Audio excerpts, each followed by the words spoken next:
Chapter 4. The Shadow of the Town Hall. The air in Morley was thick with the scent of damp wool and coal dust, a heavy grey blanket that seemed to push the town closer to the cobbles. George Haigh moved through the streets not as a man returning to his family, but as a fugitive in his own neighbourhood. He had spent the last 3 weeks at Wakefield Prison, a place where the walls didn't whisper, they roared with the silence of 1,000 men. George pulled his collar up against the biting Yorkshire wind. Since his release, the world felt too bright, too loud, and far too crowded. "They're watching me from the windows," George thought, his eyes darting toward the darkened panes of the terrace houses. "They've been talking to the warders. They know what I hear when the moon is full." He felt the familiar thump in his temple, the legacy of the fall that had unmoored his mind years ago.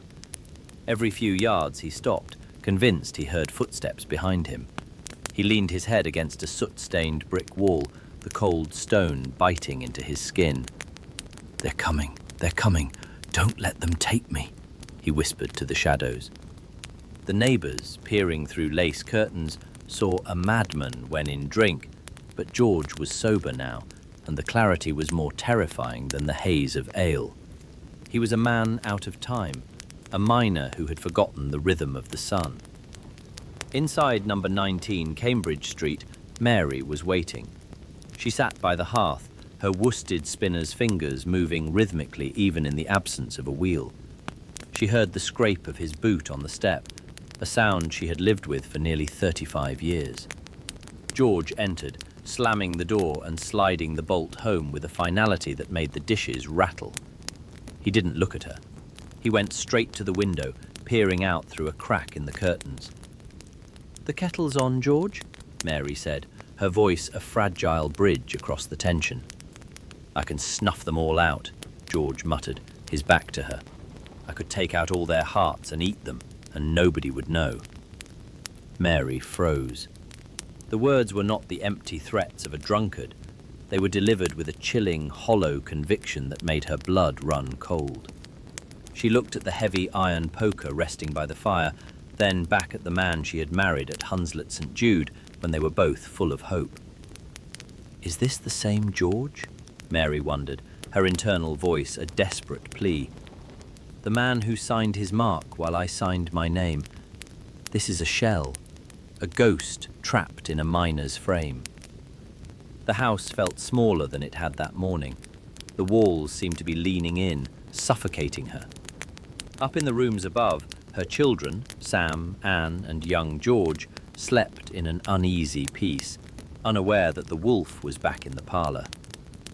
"You need their medicine, George," Mary said, her voice trembling. "The doctor said you must keep quiet." George turned, his mouth twitching, his face a mask of grizzled moustache and thin, frantic lines. He didn't see Mary. He saw an agent of them. "She's one of them now," he thought, his hand twitching near his side. "They've coached her. They've told her how to trap me." "I'm going to the pit," he growled. "I'm going to Lofthouse Colliery at 5. I'll find the train. I'll find the men."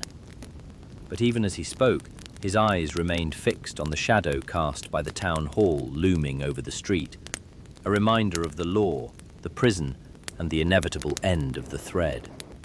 He wasn't going to find the pit. He was going to find a way to stop the voices, even if it meant the end of everything they had built together.